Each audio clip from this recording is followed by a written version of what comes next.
Fly Cup, c'est quoi, Olivier? C'est à vous. Alors exactement, donc je le disais effectivement, Fly Cup, c'est comme j'imagine beaucoup de startups, c'est né d'une expérience personnelle. Donc effectivement, festival, cette problématique de consommation et cette vision aussi qu'il y avait trop de déchets finalement dans les événements, que ce soit dans les festivals ou dans les autres typologies d'événements sportifs ou culturels. Et donc nous on a créé Fly Cup pour répondre à cette double problématique. D'abord une problématique de praticité. On vient apporter des nouvelles solutions packaging qui permettent à tout un chacun de pouvoir transporter l'ensemble de son menu à une main. Donc on a toujours une main libre, ce qui permet de pouvoir se déplacer facilement, transporter effectivement et consommer de manière pratique et surtout profiter du moment. Donc ça, Fly Cup, c'est ça, on réinvente l'expérience de consommation comme ça et de manière durable. Parce qu'on a toute une gamme de produits recyclables, fabriqués en France, sans aucun film plastique. Donc on répond aussi aux nouvelles prérogatives de la loi AGEC sur les emballages plastiques à usage unique. Et dernièrement, une nouvelle gamme réutilisable pour une consommation zéro déchet. Merci pour votre pitch, Olivier Rousseau, fondateur et CEO de Fly Cup. Allez, petit tour de table de la France Bouge ce soir sur Europe 1. Nathalie Bellon-Szabo, vous en pensez quoi de cette start-up? J'en pense que du bien, parce que je travaille déjà avec eux. Ah bon, je ne savais pas. Bon, ce sont des coïncidences, hein, mais bon, voilà. C'est peut-être un petit monde, je ne sais pas. Non, mais c'est un petit monde aussi. Il est surtout dans l'événementiel, et nous sommes aussi dans l'événementiel.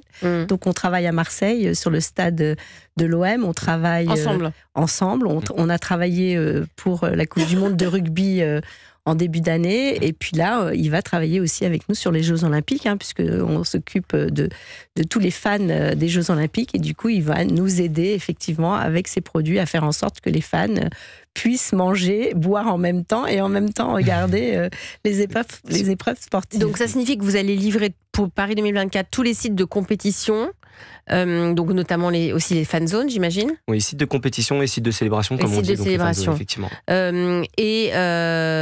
signifie quoi? Ça signifie qu'il y a des camions qui vont venir tous les jours avec les... Racontez-nous, ça va être quoi votre travail pendant les JO? Alors, d'un point de vue logistique, il faut livrer la marchandise en amont. Donc, avant l'ouverture de la compétition, on va effectivement livrer depuis notre usine de fabrication qui est basée en Bretagne, on va livrer les 40 sites à peu près de compétition. Mais quoi? Vous allez livrer quoi? On va livrer les buvettes des stades. Donc on va livrer chaque stade, et dans chaque stade on va apporter les produits dans chacune des buvettes. Donc ça va être dispatché de cette manière-là. Et quels produits? Et donc nous on va proposer, offrir des produits, donc des Fly Cup, pour transporter l'ensemble des menus et des boissons lors de cette compétition. Et il y en a combien là dans votre carnet de commandes? Alors là on est à 1 160 000 Fly Cup. Donc vous disiez justement tout à l'heure, est-ce que pour Sodexo Live c'est l'un des plus gros marchés événements? En tout cas pour nous ça l'est. Là, vous, c'est une première. C'est-à-dire que vous êtes né il y a pas longtemps. On est né il y a 5 ans. Il y a 5 ans, fin 2019. vous vous rendez compte? On vous avait dit il y a 5 ans, l'entreprise va participer au JO. Ouais, c'est exceptionnel. C'était un de mes rêves. C'était dans la roadmap. On fait souvent des roadmaps quand on a cette vision-là. Je pense que j'y aurais pas cru, surtout que 6 mois après avoir lancé Fly Cup, on a eu 2 années de Covid. Et je pense que vous voyez très bien de quoi je parle, c'est-à-dire que la restauration dans les stades, ça a été la dernière chose qui a été réouverte. Bah oui, il y a eu les jauges, souvenez-vous. Il y avait les jauges, ensuite il y avait les jauges, mais il n'y avait pas droit à la restauration. Et puis ensuite, on a ouvert la restauration.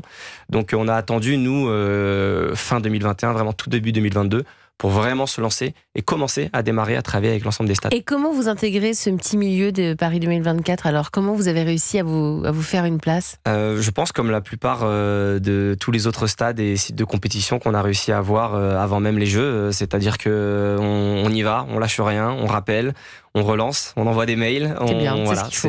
C'est vraiment le lien important. Ouais. 1 114 000 Fly Cup pour cette start-up. Jérôme Giacomoni, votre regard dessus, ce que vous en pensez, ses points forts? Moi, je trouve que c'est très impressionnant qu'ils aient réussi à amener une nouvelle idée, quelque chose de vraiment novateur, parce que ça n'existait pas, et de percer aussi vite. C'est-à-dire que c'est fulgurant. C'est fulgurant. Je crois, Olivier, tu m'as dit que tu avais 2/3 des stades déjà.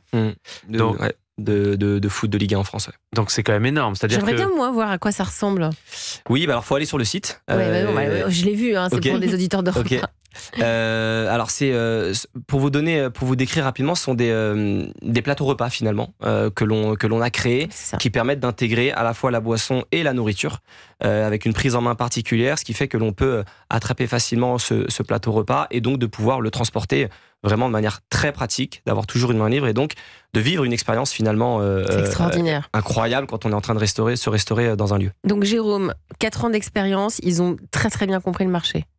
Oui, ils sont allés très vite, ils ont conquis le marché, ils créent finalement une nouvelle façon de consommer qui est bonne d'un point de vue pour la planète et qui rend un vrai service aux visiteurs et qui permet d'augmenter l'émotion parce que justement on passe pas son temps à regarder où est son sandwich, si on fait pas tomber, son verre, etc., on est encore plus dans l'événement.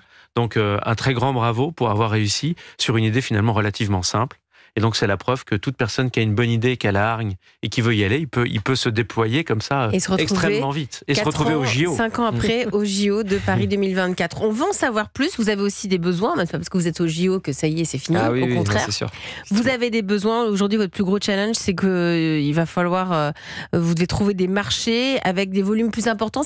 Là, est-ce que vous avez l'outil industriel suffisant pour livrer ces 1 114 000 Fly Cup? Visiblement, oui. Visiblement, oui. D'autant plus qu'ils sont déjà produits.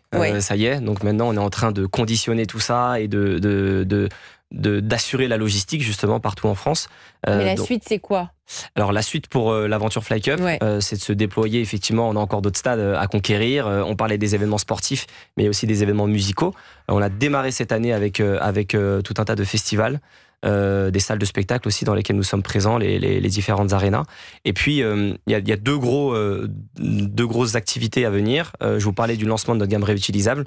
On en parlait un petit peu, on l'entendait à la radio tout à l'heure dans les témoignages, la consigne. Dans le micro-trottoir, les gobelets, effectivement, les gobelets consignés. Eh bien, nous, ça y est, on lance aussi notre gamme de packaging Fly Cup, également en plastique réutilisable, pour proposer justement dans l'ensemble des stades et des événements de la vaisselle réutilisable et offrir cette possibilité d'avoir des consommations zéro déchet. Je pense que Jérôme a une petite proposition à vous faire avec le parc du Petit Prince.